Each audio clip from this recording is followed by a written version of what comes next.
Hello everyone welcome और welcome back to my YouTube channel and welcome to another new blog. তো আজ হচ্ছে নবমী আর আগের দুদিন মানে সপ্তমী অষ্টমী তো খুবই শরীর খারাপ ছিল আমার, মানে জ্বর সর্দি কাশি, ঠিক মতন ঘুরতেই পারিনি, ঠাকুরও দেখতে পারিনি খুব একটা।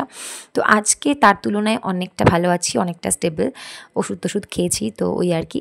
তো যাই হোক, আজকে আমরা দুপুরই বেরিয়েছিলাম। আজকে আমরা দুপুরে গেছিলাম লাঞ্চে সর্ষে পোস্ততে, মানে যেখানে 17তে আমি আর প্রীতম গেছিলাম।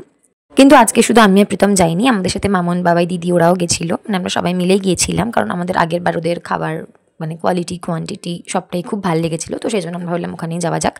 তো ওখানে আমাদের মোটামুটি 2.5-3 ঘন্টা লাইন দিতে হয়েছিল, কারণ স্বাভাবিক নবমীর দিন ভিড় তো হবেই।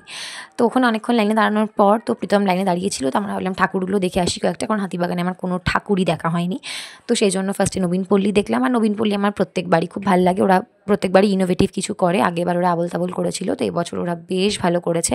নবীনপল্লী দেখার পর আমরা চলে গেছিলাম তার পাশেই শিকদার বাগান, সেখানে ঠাকুরটা দেখতে। আর এখানেও কিন্তু ঠাকুর আমার ভীষণ ভালো লাগে, প্যান্ডেলটাও কিন্তু খুব সুন্দর লেগেছে। তো তারপর 2.5 ঘন্টা লাইনে দাঁড়ানোর পর ফাইনালি বিকেল 5টার সময় আমরা ভেতরে ঢুকতে পেরেছিলাম। আর আমি আগেও বলেছি যে এখানের অ্যাম্বিয়েন্স কিন্তু আমার ভীষণ ভালো লেগেছে, আগেরবারও ভালো লেগেছিল, আর এবার কিন্তু পুজোর জন্য ওরা বেশ সুন্দর করে পুরো রেস্টুরেন্টটাকে ডেকোরেট করেছে। তো সব মিলিয়ে আমার কিন্তু খুব ভালো লেগেছে। আর এখানে ওরা পুজোর স্পেশাল একটা মেনু লঞ্চ করেছে, যেটা কিন্তু নর্মাল মেনু নয়, পুজোর সময় একটা অন্য মেনু ছিল। তো সেখান থেকেই যাই হোক আমরা অর্ডার করলাম ফাইনালি। বেশিক্ষণ আমাদের বসতে হয়নি, 15 মিনিট মতো ওয়েট করতে হয়েছিল। তো এখানে প্রচুর কিছু আমরা অর্ডার করেছিলাম, আমার সব কিছু এখন এত মনেও নেই যে কী অর্ডার করেছি।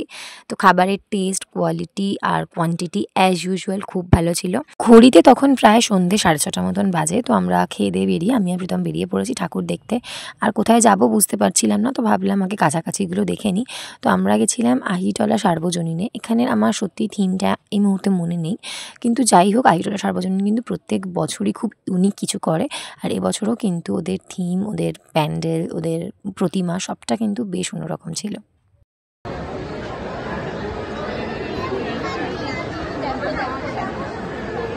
এরপর ওখান থেকে বেরিয়ে আমরা সোজা চলে গেছিলাম বাগবাজার সার্বজনীন, যেটা আমার সবথেকে পছন্দের জায়গা। মানে এই ঠাকুরটা আমাকে প্রত্যেক বছর দেখতেই হবে, আমি এখন অবধি কোনো বছর মিস করিনি, তো আমাকে এটা প্রত্যেক বছর দেখতেই হয়।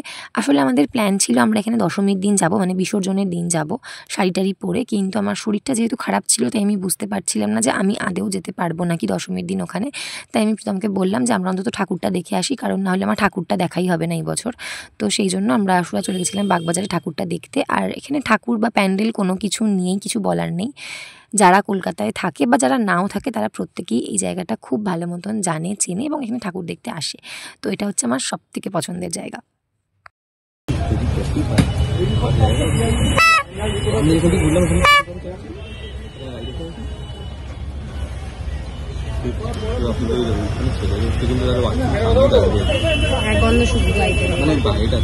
তখনই বললাম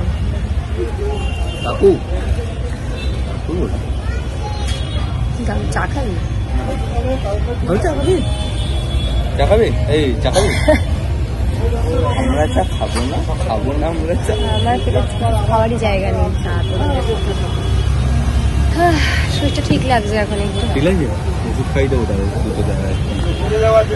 কি পুজো নবমী এসে গেল, আমার এখন অবধি 70% ঠাকুর দেখা হয়েছে সবে। হ্যাঁ, আমার এখনো হাফও দেখা হয়নি সাউথ এখন। তাও বেহালাটা হলে, আমার এত খারাপ বলার অবস্থা, আমি ইচ্ছে জোরে কথাও বলতে পারছি না। বেহালাটা হলে তবু একটা বলতাম, 70%ও হয়নি। আমার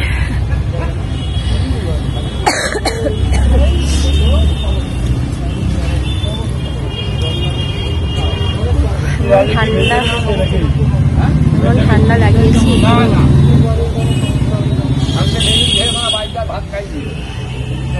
গোটা অষ্টমীতে 3টে ঠাকুর দেখেছি, 3টে। তাও তো একটা পাড়ার ঠাকুর, 2টো ঠাকুর দেখেছি, 2টো।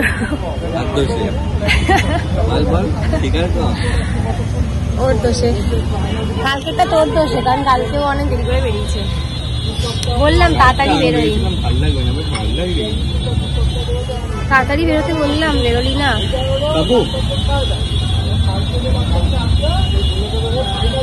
বাগবাজারে বসে আছি, বাগবাজার সার্বজনীনটা দেখে বেরোলাম। হাতিবাগানেও হাফ ঠাকুর দেখতেই পারিনি আমি এখনো। না আমরা দুজনেই দেখতে পারিনি। দুটো ঠাকুর দেখেছি আজকে হাতিবাগানে, বাকি এখনো 3টে আছে। কবে দেখবো জানি না। আহিরিটলার ওখানেও একটা ঠাকুর দেখেছি,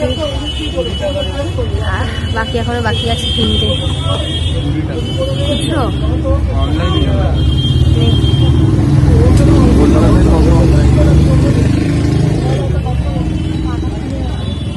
পর আমরা ওখানে বসে ডিসাইড করছিলাম যে আমরা কোথায় যাব, কারণ দূরের কোনো ঠাকুরই আমাদের দেখা হয়নি, মানে সাউথের তো কিছুই দেখা হয়নি, মাত্র 5টা ঠাকুর দেখা হয়েছে।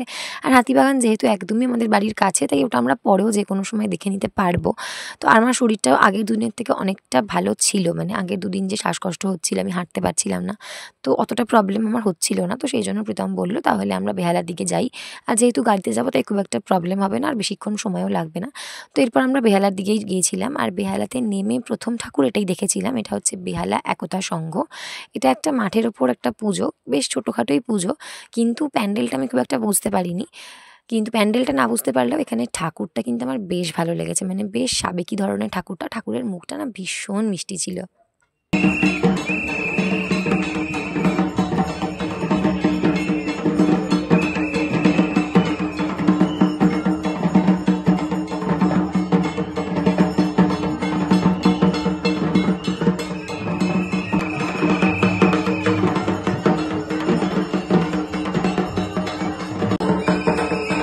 ঘড়িতে তখন প্রায় রাত 9টা। ভিড় তো বেশ ভালোই ছিল, কিন্তু তার সাথে হালকা হালকা বৃষ্টিও পড়ছিল। আসলে সত্যি বলতে বেহালা ঠাকুর দেখতে আমি লাস্ট কবে এসেছি আমার মানে মনেই নেই, মানে অনেক বছরই আসিনি। আমরা কোনো বছরই আসি না, আসলে আমরা বন্ধুরা কেউই রাস্তাঘাট খুব একটা চিনি না বেহালার দিকে। আর বেহালার দিকে পুজোগুলো যে খুব কাছাকাছি হয় তেমনটাও নয়, তো সেই জন্য আমরা কোনো বছরই আসি না। 1-2 বছর প্ল্যান হয়েছিল বন্ধুরা মিলে, কিন্তু তারপর আলটিমেটলি আর আসা হয়নি। এবছরও আসা হতো না, বাট এবছরের প্ল্যানটা পুরোটাই প্রীতমের, ও খুব বললো, তো সেই জন্যই আমরা বেহালাতে এসেছি, নাহলে হয়তো এবছরও আসতাম না। এরপর আমরা গিয়েছিলাম বেহালা ফ্রেন্ডস ক্লাবে, আর ওদের এবছরের মণ্ডপ সজ্জার ভাবনা হচ্ছে নবান্ন। আর থিম অনুযায়ী পুরো প্যান্ডেলটাকেই করা হয়েছিল চালের বস্তা, শুকনো খড়, মাটি এগুলো দিয়ে, মানে প্যান্ডেলের ভেতরে ঢুকে মনে হচ্ছিল যে সত্যিকারের কোনো গ্রামে চলে এসেছি। আমার তো বেশ ভালো লেগেছে। আর তার পাশাপাশি এখানে প্রতিমাটাও কিন্তু ছিল একদম ওদের থিম অনুযায়ী মানানসই।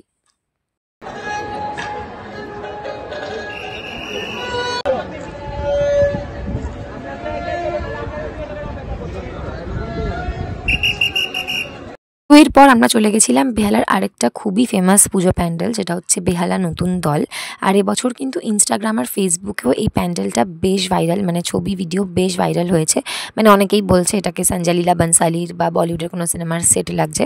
তো আমারও বেশ ভালো লেগেছে, আর আমরা যখন বেহালা আসছি তো এটা তো আমরা দেখবই অবভিয়াসলি। তো আমরাও চলে গিয়েছিলাম এটা দেখতে। আর এখানে এবছর মণ্ডপ সজ্জার ভাবনা হচ্ছে শিবানী ধাম। সত্যি বলতে আমার তো বেশ ভালো লেগেছে, মানে ঢোকার যে এন্ট্রি যে গেটটা ছিল সেই গেটটা তো খুব সুন্দর ছিলই ভেতরটা, কিন্তু একদম ভেতরটা মানে যেখানে ঠাকুর ছিল সেই জায়গাটা না সত্যি ভীষণ সুন্দর ছিল। আর দেখে সত্যিই লাগছিল যে কোনো বলিউড সিনেমার সেট, মানে সবটা একদম নিখুঁত সুন্দর করে সাজানো। ঘড়িতে তখন রাত 1:30, আর সেদিন বেহালায় আমরা এই প্যান্ডেলটাই লাস্ট দেখেছিলাম, এরপর আমরা আর কোথাও যাইনি। তো এটা হচ্ছে বেহালার অন্যতম আরেকটা বিখ্যাত পুজো মণ্ডপ, যেটা হচ্ছে বেহালা বরিশা ক্লাব। আর এবছর ওখানের মণ্ডপ সজ্জার ভাবনা ছিল শূন্য পৃথিবী। আর থিম অনুযায়ী না ওরা পুরো প্যান্ডেলটাকে ভীষণ সুন্দর করে সাজিয়েছিল। ওদের থিম, ওদের কনসেপ্ট সবটা খুব ইউনিক লেগেছে আমার। আর প্যান্ডেলটা চারিদিকে এত রং ছিল, মানে সবটা মিলিয়ে খুব কালারফুল লাগছিল। আর তার পাশাপাশি ওরা কিন্তু প্যান্ডেল, প্রতিমা সবটা খুবই সুন্দর করে সাজিয়েছিল, মানে আমার তো বেশ ভালো লেগেছে।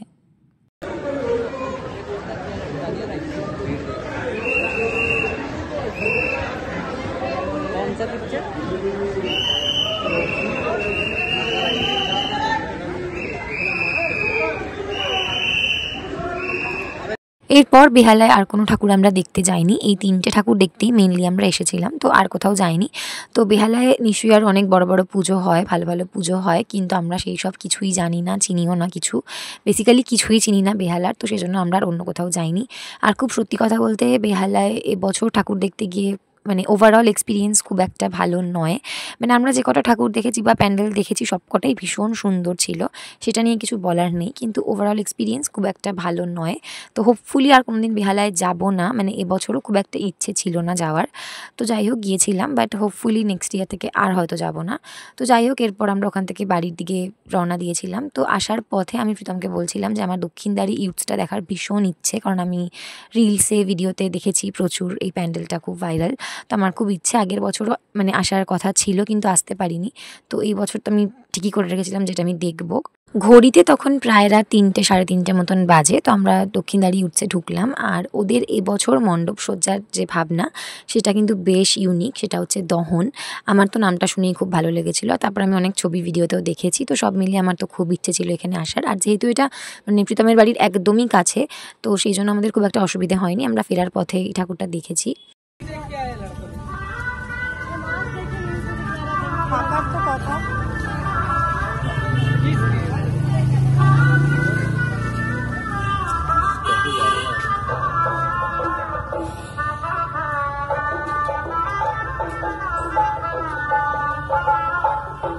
আর সত্যি বলতে ওদের যে থিম, যে কনসেপ্ট, সেটাকে কিন্তু ওরা অসম্ভব সুন্দর এবং নিখুঁতভাবে পুরো মণ্ডপে সাজিয়ে তোলার চেষ্টা করেছে, যেটা আমার অসাধারণ লেগেছে। আর এই পুরো প্যান্ডেলটা না খুব একটা বাস্তব ঘটনার ওপর নির্ভর করে ওরা তৈরি করেছে, যেটা হচ্ছে মেয়েদের উপর প্রতিনিয়ত যে অত্যাচার, যে অন্যায় নির্যাতন হয়ে চলেছে, সেই সমস্তটাকে কিন্তু ওরা অসম্ভব সুন্দরভাবে নিজেদের প্যান্ডেলে তুলে ধরেছে।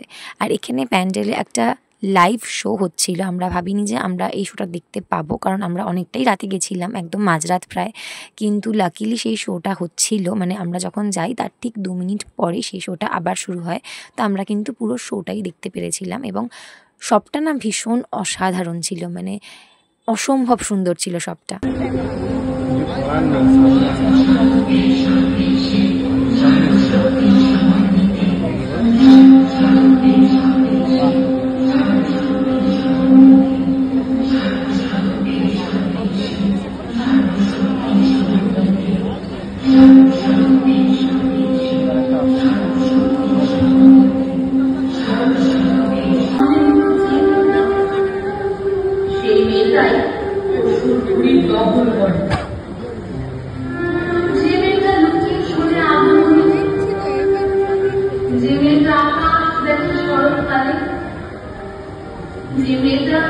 মায়ের কাছে ঘুরতে আসে বছর ধরে, তাকিয়ে দেখো আমি তো সে সর্বস্বরূপে সর্বেশে সর্বশক্তি সমন্বিতে। যে মেয়েটা ঘুমিয়েছিল শ্রান্ত, যে মেয়েটা সাজিয়েছিল ভাতের থালা, যে মেয়েটা লড়ছে একা শক্ত হাতে বুক চিতিয়ে, তাকিয়ে দেখো আমি তো সে সর্বস্বরূপে। যে মেয়েটা শপথ নিয়ে নিজের জীবন তুলছে করে, তাকিয়ে দেখো আমি তো সে সর্বস্বরূপে সর্বেশে সর্বশক্তি সমন্বিতে।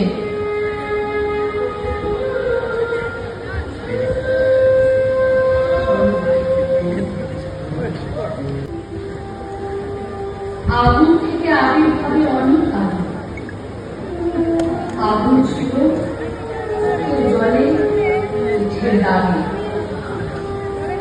আত্মত্যাগে অর্ধভূত যে মেয়েটা, সেই মেয়েটাই রক্ষা করে।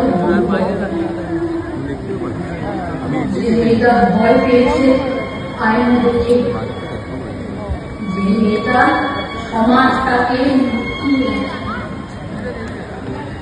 যে মেয়েটা মুখ উঠিয়ে দাঁড়ায় তবু চ্যালেঞ্জ ছুড়ে, তাকিয়ে দেখো আমি তো সে সর্বস্বরূপে সর্বেশে সর্বশক্তি সমন্বিতে।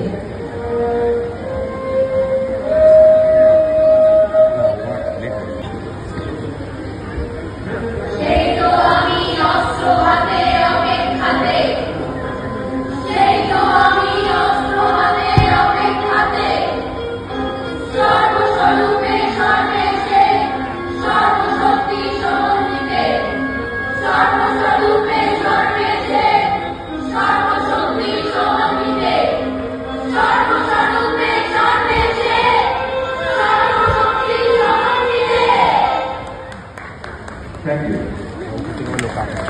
তো এরপর আর আমরা কোথাও যাইনি, সোজা ধরলাম বাড়ির পথ। তো আজকের মতো এটুকুই, আবার দেখা হবে পরের একটা ভিডিওতে।